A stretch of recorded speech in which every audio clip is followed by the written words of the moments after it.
Nuka-Cola was created in 2044 by chemist John Caleb Bradburton, following 2 years of experimentation with his fellow scientists. The drink contained an extremely high level of sugar, exceeding the recommended daily intake in the US, but despite this, it gained extreme popularity. Within a year of its release, Nuka-Cola was being sold nationwide across the United States. Over the following years, its popularity continued to increase, eventually making it the most widely consumed beverage in the country and later around the entire world. And as the brand grew, Bradburton reinvested the company's profits into expansion projects. One of the most notable projects was Nuka-World, an amusement park dedicated entirely to the Nuka-Cola brand. Construction began in 2049 and the park officially opened in 2050. At launch, Nuka-World contained only 2 themed areas, Kids Kingdom and Nuka Town, USA. As visitor number increased, additional sections were added. By 2077, the park had expanded into 6 major zones, including Safari Adventure, Dry Rock Gulch, the World of Refreshment, and Galactic Zone. Alongside the expansion of Nuka-World, the company continued developing new product variants. Several new flavors were introduced, including cherry, grape, and orange, which became some of the most popular options. However, many of these flavors were not developed independently, as when Nuka-Cola encountered competing beverage companies expanding into local markets, it often responded aggressively. In some cases, the corporation acquired competitors by undermining their finances until they were forced to sell for cheap. The cherry and grape variants were originally patent products owned by rival companies before being absorbed by Nuka-Cola. In other cases, the company attempted to buy out competitors directly. This occurred with Sunset Sarsaparilla in 2058 and Vim Pop Incorporated in 2077. When buyout attempts failed, Nuka-Cola released competing products supported by large promotional campaigns. After failing to acquire Sunset Sarsaparilla, Nuka-Cola attempted to compete in the American Southwest by releasing Nuka-Cola Wild, a wood beer flavored variant, and by opening Dry Rock Gulch at Nuka-World amusement park. While the new drink achieved moderate success, it never surpassed Sunset Sarsaparilla's popularity in the region. Despite these setbacks, Nuka-Cola's overall popularity continued to grow. In 2062, the release of the Nuka Girl rocket suit costume resulted in immediate sellouts, with retailers unable to keep up with demand. By 2067, Nuka-Cola had become nearly omnipresent, available through vending machines on almost every street in the United States. The outbreak of the Sino-American War did little to slow the company's growth, and expansion projects continued as planned.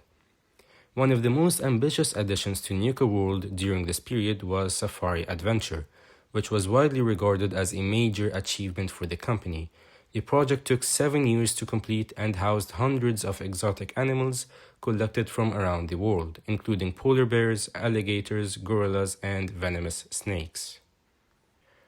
Also, without anyone in the public knowing, Safari Adventure also marked the beginning of covert experimentation at Nuka-World. Beneath the attraction were underground facilities containing an in-house genetic replication system known as NukaGen. Now, you may wonder, what is NukaGen? The NukaGen unit was capable of producing exact genetic copies of animals or creating new organisms based on provided genetic sequences.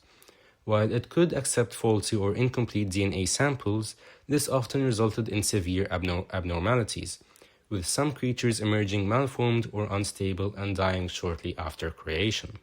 In 2072, Nuka-World opened its final attraction, Galactic Zone, a space-themed park designed to showcase futuristic American technology. While publicly presented as a celebration of innovation, the attraction served a more strategic purpose for Bradburton, which is the founder of Nuka-Cola. Through sponsorship agreements with the US military and cooperation with Robco Industries, Nuka-World was granted permission to use advanced robotics within Galactic Zone. These include Protectrons, Assaultrons, and Sentrybots, all officially described as non-military replicas.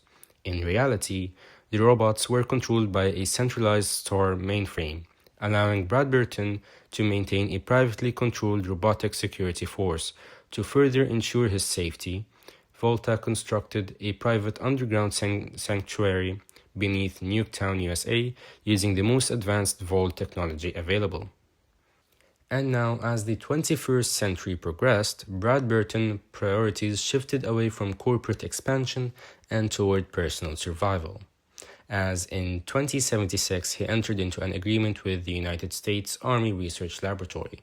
Under this agreement, Nuka-Cola's team of chemists, known as the Beveragiers, would assist the military in developing chemical weapons. In exchange, Bradburton was granted access to an experimental life extension initiative known as the Life Extension and Prolongation Program, or LEAP-X.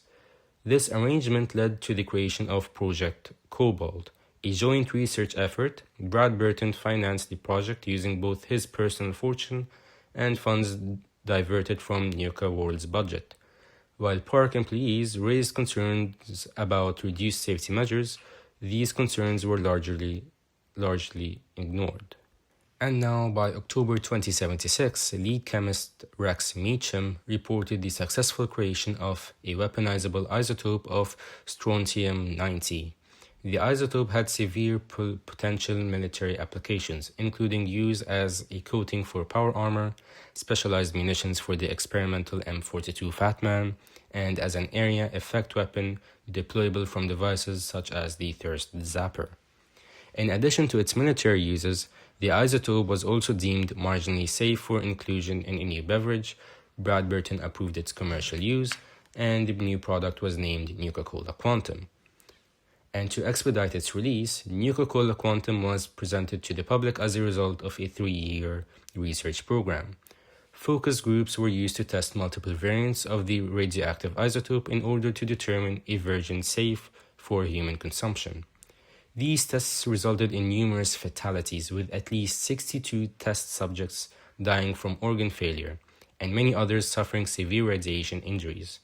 The families of the deceased were compensated with gift packages that also included liability waivers.